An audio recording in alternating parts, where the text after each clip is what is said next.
नमस्कार दोस्तों, भारत एक सोच देख रहे हैं आप। दोस्तों, यूपी में एक तरफ अखिलेश यादव पीडीए को जिताने की बात कर रहे हैं। कई बार कई अलग अलग मंचों से कह चुके हैं कि एनडीए को पीडीए हराएगा। वहीं दूसरी तरफ बीजेपी को घेरने के लिए कांग्रेस ने भी कमर कस ली है। यूपी में कांग्रेस ने बीजेपी को हराने के लिए अपनी रणनीति को बदलना शुरू कर दिया है, जिसके संदेश मिलने शुरू हो गए हैं। इस बार कांग्रेस जनेऊ के सहारे बीजेपी को मात देती दिखाई देगी। दरअसल दोस्तों, बीजेपी हिंदू और हिंदुत्व के एजेंडे पर चुनाव जीतती और हारती आई है, तो कांग्रेस को भी एहसास हो गया है कि अगर बीजेपी को हराना है तो उसी की पिच पर आकर बैटिंग करनी पड़ेगी। और अब कांग्रेस वही करती हुई दिखाई दे रही है। दोस्तों, अब सवाल ये उठता है कि हम ऐसा क्यों कह रहे हैं कि यूपी में कांग्रेस जनेऊ के सहारे आगे बढ़ेगी। क्यों कहा जा रहा है कि कांग्रेस हिंदुत्व का सहारा लेगी यूपी में? दरअसल दोस्तों, कांग्रेस के प्रदेश अध्यक्ष ने बीजेपी पर हमला बोला और इसी दौरान बीजेपी को यह इशारा कर गए कि हिंदू होने के लिए हमें किसी के सर्टिफिकेट की जरूरत नहीं है। सबसे पहले सुनिए अजय राय का बयान। अंदर है, ये सदा अंदर वाला है। ये देखिए, ये बाबा की नगरी के लोग बाबा विश्वनाथ के भक्त हैं। इनकी तरह दिखावटी नहीं है कि चंदन लगा के मिटा कर फिर राजीत करते हैं। तो देखा दोस्तों आपने, अजय राय ने बीजेपी को दिखावटी तक कह दिया और अजय राय और अपना जनेऊ दिखाते हुए कह रहे हैं कि हम दिखावटी नहीं हैं। अजय राय यही नहीं रुके दोस्तों, अजय राय ने कहा कि हम उनकी तरह नहीं हैं कि माथे पर चंदन लगाने के बाद मिटाकर फिर राजनीति करें। दोस्तों, एक बार फिर जरा ठीक से सुनिए अजय राय को, उसके बाद इसका विश्लेषण करेंगे। अंदर है, ये सदा अंदर वाला है।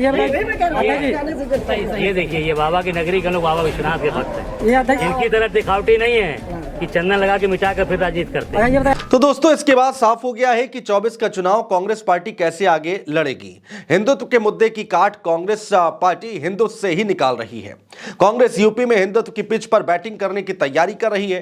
कांग्रेस पार्टी ने यूपी में अपनी रणनीति बदलने का मन बना लिया है। हालांकि दोस्तों, अजय राय और अखिलेश यादव के बीच तीखी बयानबाजी हमेशा से देखी जाती रही है, लेकिन मध्य प्रदेश के चुनाव के बाद अखिलेश यादव ने बड़ा दिल दिखाया और सब कुछ भुलाकर साथ आगे बढ़ने की बात कही। तो कांग्रेस और सपा मिलकर यूपी में बीजेपी का खेल बिगाड़ने की फिराक में है। दोस्तों, हम ऐसे ही नहीं कह रहे हैं कि यूपी में कांग्रेस पार्टी हिंदुत्व का रास्ता अपना रही है। एक खबर और सामने आई है, वो क्या, अब आप वो भी सुनिए। दरअसल कांग्रेस यूपी जोड़ो यात्रा निकालने जा रही है, जो कि 20 दिसंबर से शुरू होगी। अब खास बात यह है इस यात्रा की कि इस यात्रा की शुरुआत सहारनपुर के गंगोह से हो रही है और इस यात्रा की शुरुआत होगी मां शाकंभरी देवी के दर्शन के साथ। करीब 20 से 22 दिन चलने वाली ये पद यात्रा 11 जिलों से होकर गुजरेगी। साथ ही इस यात्रा के जरिए करीब 15 लोकसभा क्षेत्र कवर किए जाएंगे। यात्रा के दौरान मां शाकंभरी देवी के दर्शन का कार्यक्रम रखा गया है। सीतापुर में तीर्थ स्थल नैमिषारण्य भी दर्शन का कार्यक्रम रखा गया है।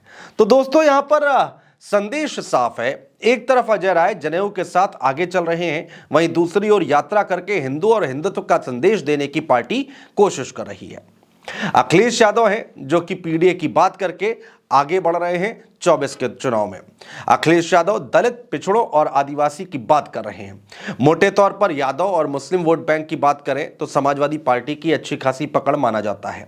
वहीं दूसरी ओर कांग्रेस पार्टी ने हिंदुत्व की राह पकड़ ली है। दोस्तों, जैसे जैसे चुनाव नजदीक आ रहे हैं, यूपी की जंग और भी ज्यादा दिलचस्प होती दिखाई दे रही है। आपने हमारा चैनल सब्सक्राइब ना किया हो तो प्लीज सब्सक्राइब जरूर कीजिए, जिससे कि जल्द से जल्द आप तक हमारी खबरें, हमारा नोटिफिकेशन पहुंच पाए। बहुत शुक्रिया दोस्तों।